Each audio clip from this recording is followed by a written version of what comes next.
Welcome to Screw the Commute, the entrepreneurial podcast dedicated to getting you out of the car and into the money. With your host, lifelong entrepreneur and multimillionaire, Tom Antion. Hey everybody, it's Tom here with episode 128 of Screw the Commute podcast. I've got Jeffrey Palmer here. Now listen to what this guy did. He created a simple and predictable system that generated the highest ever income in the history of a company. And that was in the beginning of the worst economic recession of our lifetime. He's going to have some great tips on sales and marketing for you, so we'll have him on in a minute. All right, last episode was 127, paid traffic. Now, in this Monday training episode, I show you a bunch of places you can advertise and some of the best practices so you don't lose your shirt. Now, this is one of my Monday training sessions where I go in depth on something that's either made me or saved me a lot of money. And of course, Wednesdays and Fridays, I interview other great entrepreneurs like Jeffrey. All right, now I've got a big freebie for those listening today. It's my $27 ebook, How to Automate Your Business. And just one of those tips in this ebook has saved me over 7 million keystrokes. And that was as of a couple years ago when I wrote the book. So that's probably 7.5 million by now.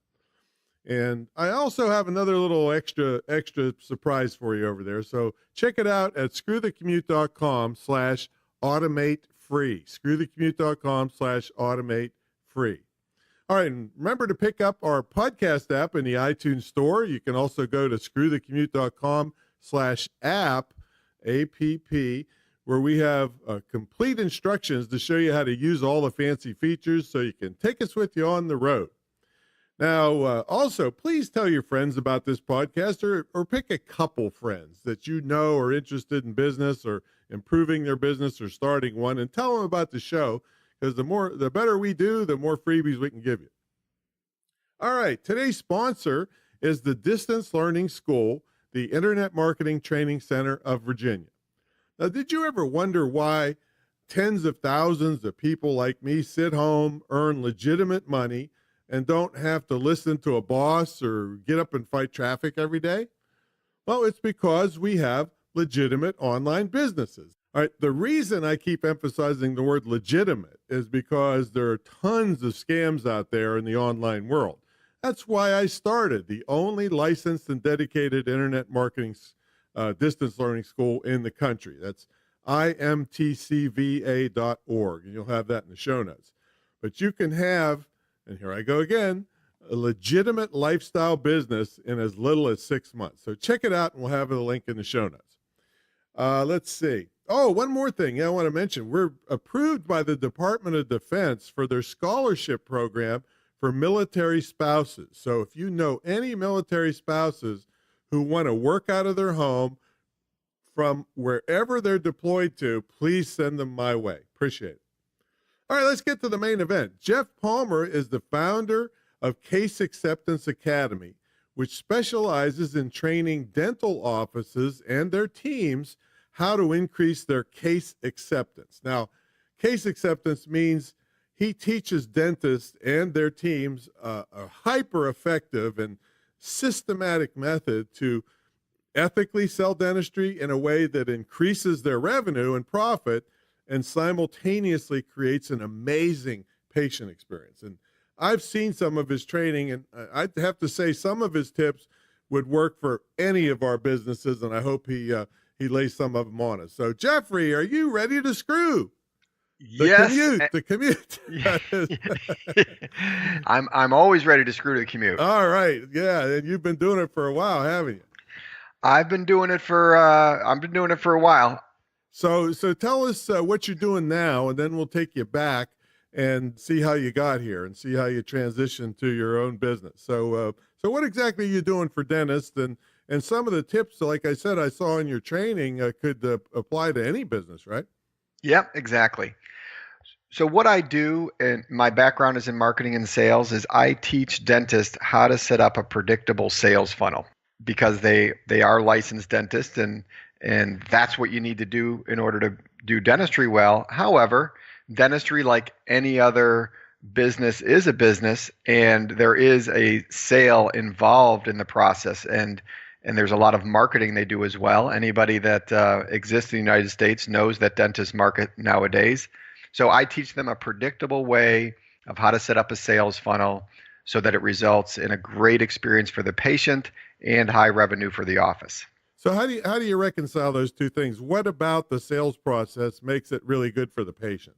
Because when you really understand what selling is, and I know that you do, but when you really understand what selling is ultimately about doing what is the best thing for the person that you're trying to sell. That's what selling Right. is. And so Ethical and legitimate selling. Anyway. Ethical and legitimate selling, it's like what's best for the person. And when you really are laser focused on doing that, everybody wins. So what does that look like in a dental office? Well, the sales process begins with the new patient phone call. And, for example, now the area that we practice in, because I do this in a dental practice while I'm teaching others how to do it, just like you, Tom, you do internet marketing and you teach others how to do internet marketing. Right. And, the challenge in our industry is that there's a lot of dental consultants that have never worked in a dental practice. So that's kind of the way the industry is, and it's not necessarily a bad thing because consultants are a full-time job. But I have a lot of reality on you're going to do advertising, so how do you get the best ROI from your advertising? So in a dental office, that begins with the new patient phone call. Okay, so here's me calling. Okay, hey, Mr. Palmer, I want the cheapest lead-filled heavy metal thing out of Vietnam cap. How much is? That's right. So that's usually the way the new patient phone call begins when you're doing marketing is how much does such and such cost? Mm-hmm.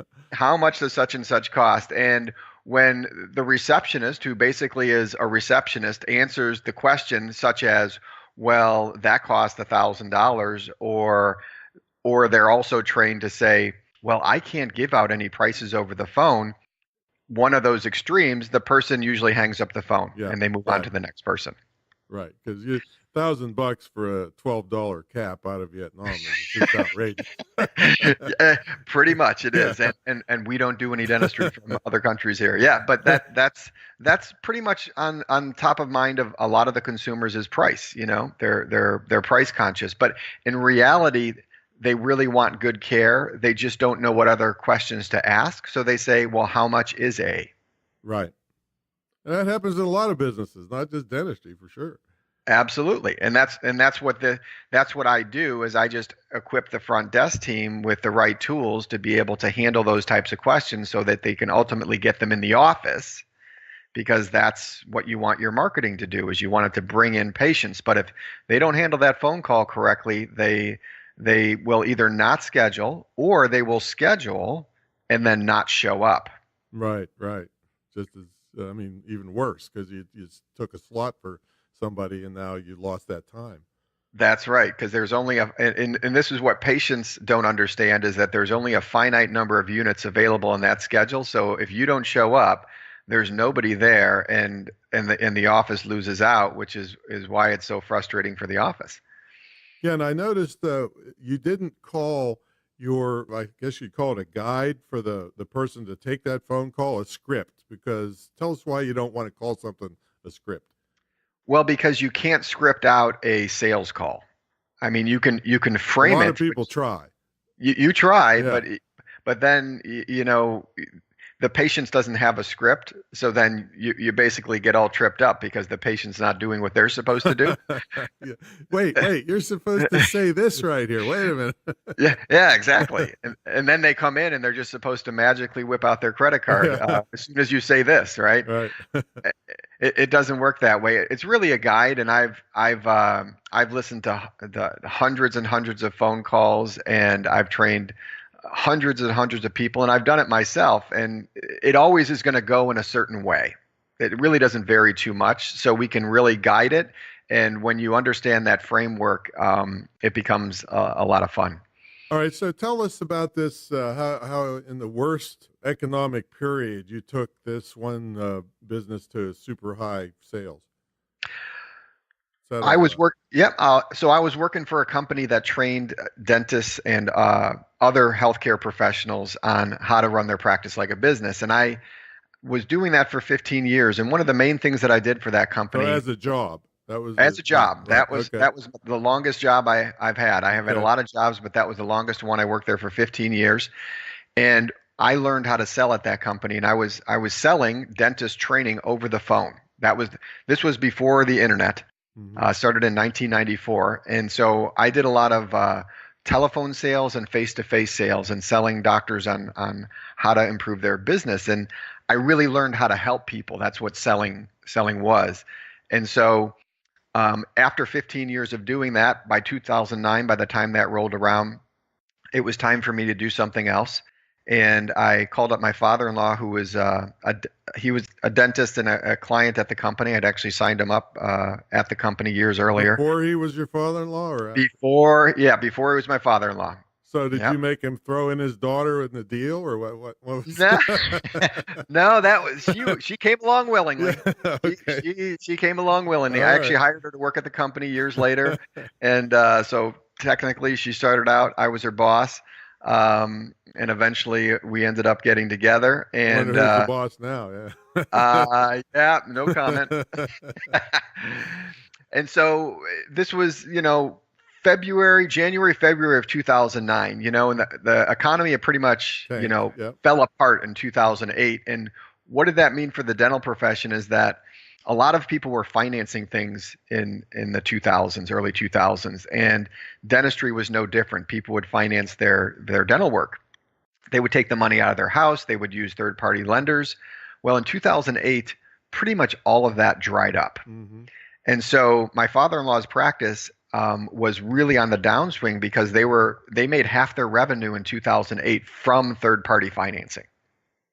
Half. Wow. So by the time I walked in March of 2009, the practice had pretty much bottomed out, and there was no people getting approved for financing, and the marketing was really not working, and so things were kind of spinning out of control. So And this wasn't in a big fancy area with lots of spendable income either, was it? no, this was in Western Pennsylvania, up by Lake Erie. 20% of the population lives at or below poverty level. Wow. It was located in a rural area, not even in the main town. It was out by a blinking stop sign in the middle of farms, basically. So I went in there with my wife, and my father and I created a partnership, and I left that job. I did have some money set aside, which I pretty much had to put into the business, which I did. And within 90 days, though, of focusing on the telephone and on the patient experience, we created the highest ever income in the history of the practice.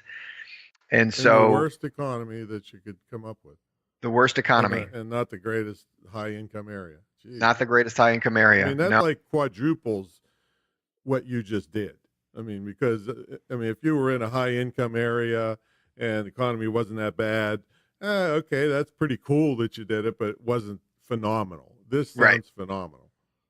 Yes. Well, at the time, it didn't feel, so great because I'm like, what the hell am I doing here? And my father-in-law kept saying, Jeff, are you sure you want to do this? But it did, everything in retrospect, it did create the whole story for what I've created. And it really was a lot of fun when it was all said and done. And we maintained that same level of productivity for 5 years. So it wasn't like just a fluke. I mean, it kind of sets you off on what you're doing now and gives you the street creds that a lot of the people doing this don't have. Exactly. And, Exactly. oh man. So when did you decide to go off on your own and go back to train another dentist? So you want me to be honest here, huh?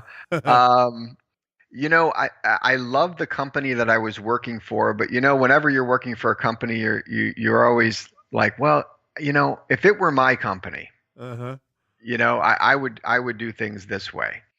And there came a time in 2008 where things were getting really tight, and actually, as a salesperson, my personal pay was getting cut. Not just because I was making less sales; they were actually cutting my pay. Right. They were cutting, the leads were coming in less because things were kind of shifting to more online from other traditional methods, which we were relying mainly on direct mail. So there was less leads, there was less sales, and I was getting less money. Other than that, everything was wonderful.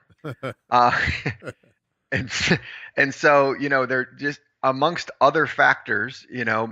I was living in Florida at the time, and I had a son that was up north, and I really wanted to be up north where he was.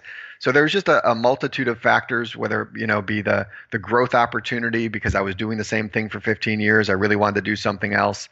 Not being near family, all those different things. I just decided, hey, if I'm going to do this, now is the time, and I just basically pulled the plug.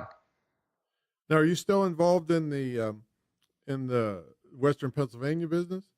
No, we sold that practice, and that was the intention. We sold that practice in 2013, and then moved down to Northern Virginia and started again in 2014. So there's another practice you're involved in, but you're still training other dentists. Is that what's going on? Exactly. Okay. Exactly. Yeah. So that's what I'm interested in is when did this Case Acceptance Academy come about and take off? In its current form, it started in 2015. So I had been doing consulting with different doctors in different ways up until then, but I really focused in on case acceptance in 2015. Yeah, and this is a membership site, right? That's got video training and quizzes and things for. Is it for both the dentist and the staff, or mostly for the staff? It's for the dentist and the staff, and that's one of the things that I really focus on is that selling dentistry involves the doctor as much as doctors like to push that off on the staff, right? Yeah. It really involves the doctor because they're buying the doctor, they're not buying the staff. So the dentist has to be involved in the process. Yeah, and I've always that's the way I've run my training business is I get people all the time. They just say, "Okay, well, I want somebody just to do this for me." Well, that's why a lot of doctors are sitting ducks to get ripped off for all kinds of things because they're great at practitioners, but they just totally divorce themselves of the marketing, and then they just get ripped off over and over for large amounts of money.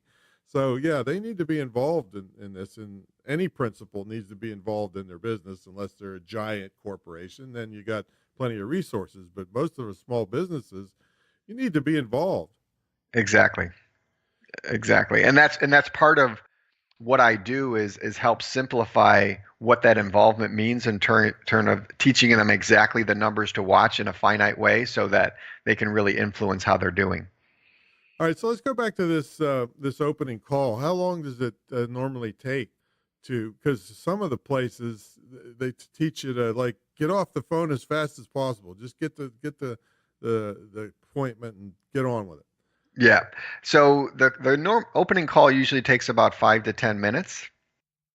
If it's a lot less, of places are trying to tell people get off the phone. I mean, not just dentistry. I don't know dentistry that well, but 2 minutes max. Get on and off the phone. Yeah, and that's just not enough time to build a relationship and really know what the person needs and wants so that you're scheduling them correctly. And it probably right? reduces the show up rate too. Right, exactly. And that's one of the things that I run into is people are taught that, to get off the phone as quickly as possible, but that's because they're not trying to build a relationship. They're just trying to schedule them and get off the phone. Yeah, and then the whole practice pays the price for it. But I imagine you need a couple people because I've been in dentist office and it's just a bustle. I mean, it's like a beehive going around in the front desk. I mean, can one person do this? No, they need, in order to implement my system, they need at least 2 people. And most of the offices that I work with are usually overstaffed, not understaffed. Oh, okay. But yeah, I when I'm working with a client and taking them on as a mentor, because when I mentor them, I got to make sure they have at least 2 people to use the system effectively. And it definitely warrants that they will generate more revenue if they do it that way. All right. So what is the first thing you say when somebody says, "How much is this?" I'd be happy to help you with that. May I have your name? No. No. Okay. Yeah. So So that's your that's first question. yeah. Yeah. So So it's always like a positive thing, but you're controlling the call. Is that what it is? absolutely. Yeah. The whole idea in sales is that you want to take control and take them down a path that you know they need to Nicely, though. go. Nicely, though. Nicely, Yeah. very nicely, gently take them down a path that you want them to go. And if a person is unwilling to go down that path, in any health care situation, if a person is unwilling to go down that path, they're not going to get a good result. Anybody that's really trying to dictate, how they want things to go is not a good start. Now, it doesn't mean that we don't listen to them. You have to definitely listen to people, but more often than not, they don't even know what they're asking and why Right. they're asking it, because they want you to diagnose something over the phone. Like, so can you tell me? Why don't you have like dental drive-through windows? Tell them that. Well, the thing that is going to come up here Yeah. is going to be, there is going to be virtual consults. They're doing that in medicine, and that will happen eventually in dentistry. But that would be the other solution, right? Is if you could do I'm just something picturing visually. somebody open wide and stick your mouth up to your webcam.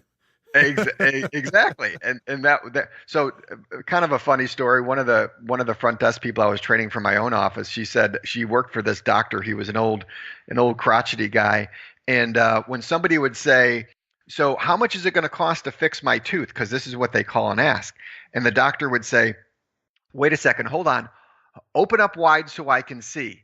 Wait a second, I'm on the phone, I can't see. You got to come into the office, right? And that's really the challenge, is that patients want to know what it's going to cost without having the doctor see you, and that's not really possible. Yeah, I mean, that's the kind of stuff I would say. I mean, I would have a certain clientele, but probably alienate most of them. What's wrong with you, buddy? Yeah, exactly. Your tooth hurts, right? All right, well, here's a hammer and a chisel. I'll give you a coupon for Home Depot. There you go. There you go. I don't think that would fly that way. No. That's probably why I'm an entrepreneur. So That's right. take us. So the bottom line here is for everybody out there in other types of businesses, you got to take control of the call nicely. Basically, that'd be the bottom line, right? You can't just let them take control of the call, because you'll never get the results that will help either one of you. Mm-hmm. And really, the simplest way that I can describe taking control is that you are asking questions instead of answering them. Mm-hmm. Get them talking, but Get them responding to talking. your questions. Exactly, because usually where it goes off the rails in any sales process, not just over the phone with this situation, any sales process goes off the rails when they are asking questions and they're taking you down a path that they want to go, rather than you asking them questions and taking down a path that you want to go. Boy, That's just the way that it works out best for everyone. There you go, folks. There's a really, really solid lesson for you. You got to ask the questions and have them most of the doing the responses, not them asking the questions. Now it is, fair to, do you ever say, after you're done with this whole spiel, do you have any questions? Yeah. Absolutely. That's at the end. That's at the end, after you've got what you needed. That's at the end. But the other thing about asking questions, Tom, and this is something that I have to go over with the doctors, is because doctors like to talk because the patient is coming to hear them. Right. And what I say is that God gave you 2 ears and 1 mouth. Use it in that proportion. Right? Yeah. So when you're asking questions, you're listening more than you're talking. You should be. Anyway. You should be. Yeah. Right? Like, you listen to what people say, and then that tells you the next thing to ask. And that's where the guide comes in, because you ask the question and it takes you down a particular path, because this is the framework of the way the calls go. And it's the same thing once they come in the office. It's all about asking questions, uncovering needs, uncovering fears, uncovering obstacles, and really listening to what it is that they want and where they're at, and meeting them at that place, and then bringing them to where ultimately they want to go, which is, sometimes it's just to get out of pain. Sometimes it's to fix their whole mouth. But if you listen, people will remember that. That's for sure. Now, so if any dentists out there listening, or even if you have a dentist that's close to you or you think needs this kind of stuff, how do they get a hold of you? They go to my website, which is caseacceptanceacademy.com, and I have free information on the website, and there's a contact portion where you can fill out a form and request a strategy session with me. That's really great. So yeah, folks, because it's probably just even recommending your own dentist. I mean, make everything go better for everybody. So, and then make them, after they make a lot of money, make them give you a commission or give you free work after he shows them how to double their income. I mean, it should be good for at least a set of veneers, Yeah, exactly. So what do you like best about working for yourself, and what's the worst part? What I like best about working for myself is the control. If you haven't figured it out, I like to be in control in a good way. And so I can kind of control my future. And really what I mean by control is, I think all of us have, as entrepreneurs, we have a vision of how we would like to help in the world. And so I can execute that vision every day.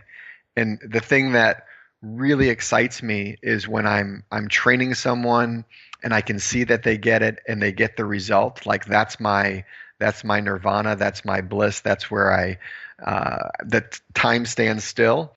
And I'm so lucky that the thing that I really enjoy doing, I can get highly compensated for.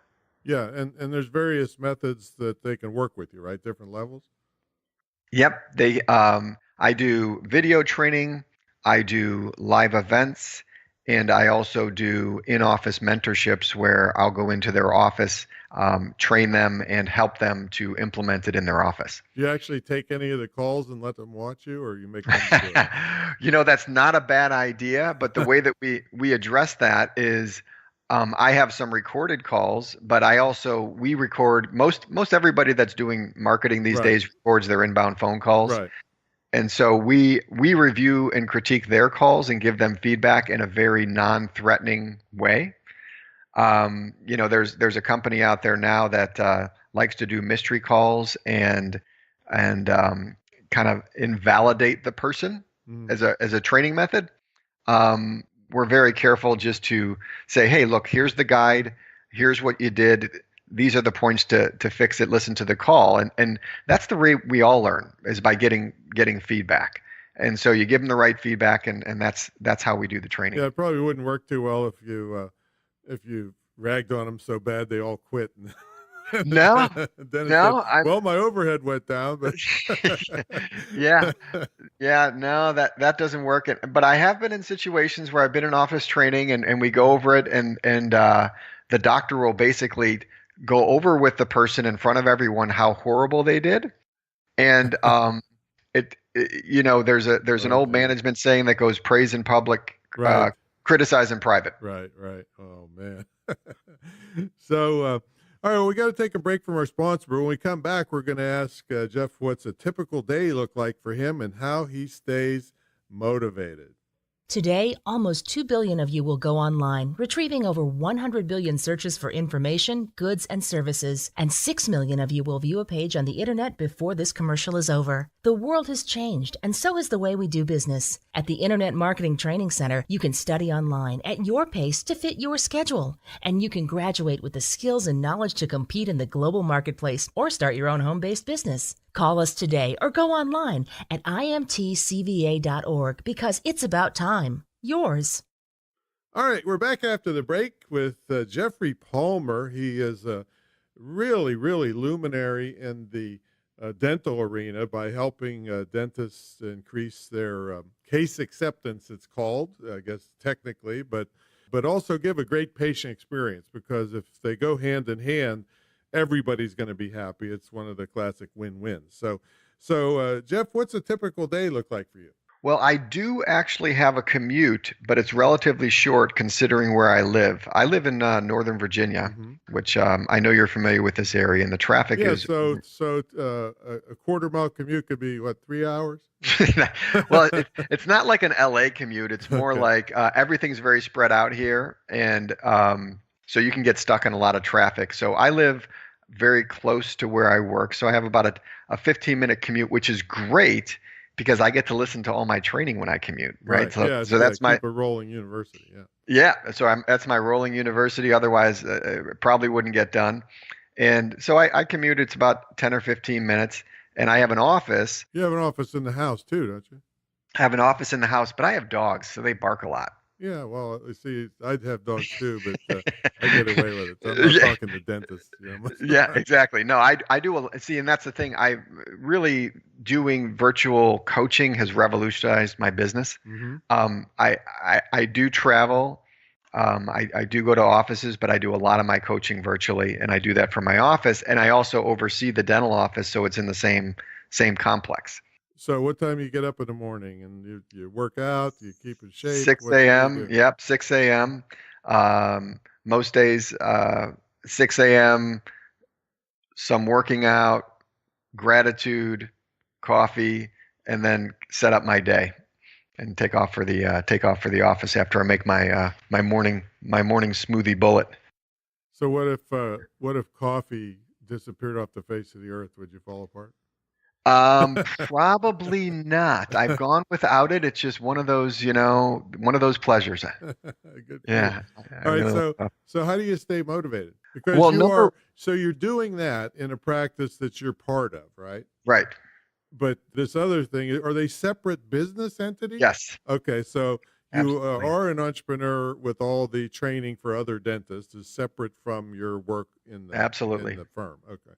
Okay. So what kind of business entities would be set up for this? So, very specifically, it has to be a separate entity for the dental practice, and it's a management company that has a contractual relationship with the dental practice that my father-in-law owns. Because you And can't, is it true that you can't actually own one if you're not a dentist? Is that true? legally, in no state can you do so, but there are ways to legally set up corporations so that you can run them and you can set up the corporate structure that you're running them, but you don't actually own the practice. The definition of a practice is the patient chart. So I don't have anything to do with those. That's up to doctors. Okay.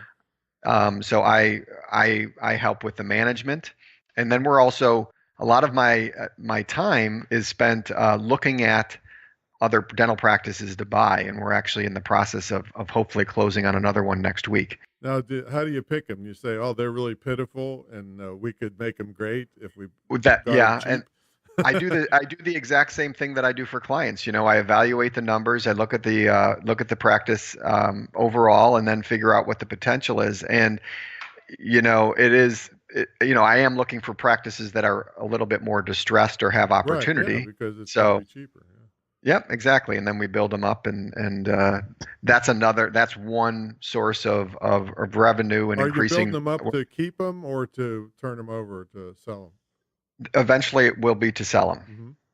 them? Hmm. Well, that's it. Yeah, that's now. Do you do just consulting on that alone? Like if somebody says, "Hey, I'm planning on getting out in a couple years. I need help, setting that up." Is that something that you would do? I would refer that to my CPA who specializes in doing that. Okay, great. Hope you get a commission too. Yeah. Well, we refer actually back and forth. Okay. So he actually has clients that need help with case acceptance, and he refers them to me, and it goes back and forth. So it's actually a really great relationship. All right. So what fires you up to stay motivated every morning when you get up? Number one, I focus on my family. When I was working for somebody else, work was always first. Hmm. And family was second. So now it's family first, work second. So I love Well, spending you time. cheated a little bit there, didn't you? Because aren't you in a business with your family? Yeah, exactly. It's a family Okay, so business, they're right? yeah. So they're both they're co-equals now. Exactly. And part of that is making sure that my in-laws are doing well and are well taken care of for their retirement. That's why I do it. I do it for my children. I do it for myself. So I do pay attention to the financial aspects of things because that's how, you do things that you really want to do and create those memorable experiences as a family. You definitely need money to do that in Northern Virginia. It's not a cheap Yeah, place to that's for live. sure. Now, is children involved in the business at all? You turning them into entrepreneurs? Yes, Tom, my 12-year-old does help with the business. That's why he gets a salary. Awesome. Right. So, my 18-year-old, he actually is not involved in the business, but my wife is in the business, and my son helps, and so we're all Great. pretty much involved. Great. So yeah, so you got plenty to keep you motivated to get going. Exactly. So what kind of parting thoughts would you have for any of our screwballs out there? I know most of them are not going to be able to take advantage of your dental acumen, but they're all in sales and marketing, and you've got a massive career in that. So what kind of parting thoughts would you have for our screwballs? No matter what you're doing, if you're doing it successfully, there's a process that you are going through to make it successful. And if you haven't taken the time to break down what those steps are, you're doing yourself a disservice. And it took me hiring some other people to have me take this outside framework, look at what it is that I was doing from a step-by-step process. And once I did that, the whole thing became very predictable and teachable. And making money, as you know, is very systematic. And most people, when they're successful, they can't see that system. And so if you haven't figured out what the steps are to your system, I would suggest that you figure it out or hire somebody to help you figure it out, because once you frame it, you'll be able to replicate it and teach others how to do it and make sure that it never goes away. Yeah, and that predictable part that we did in your introduction a little bit was, people are always, entrepreneurs are half the time afraid.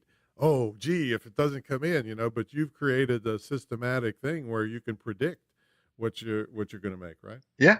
And it's not like there's no work, because there's obviously work involved, but I'm the type of person that I don't like to waste time or energy. I want to do something that I can maximize results. And of course, it's taken a lot of years to get to that point, but that's why, clients pay me, is to shortcut that process.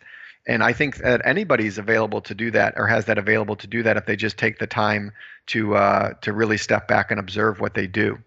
Are you going to come out ever with any courses for us general slubs, or are you going to stick with professional people?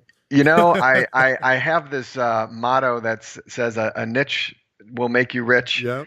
And so but two niches will make you riches. Very. And that's it. And that's why I have dental practices and dental consulting. And whether I step outside of that, I'm sure I will in the next 5 to 10 years. But for right now, this is the game plan.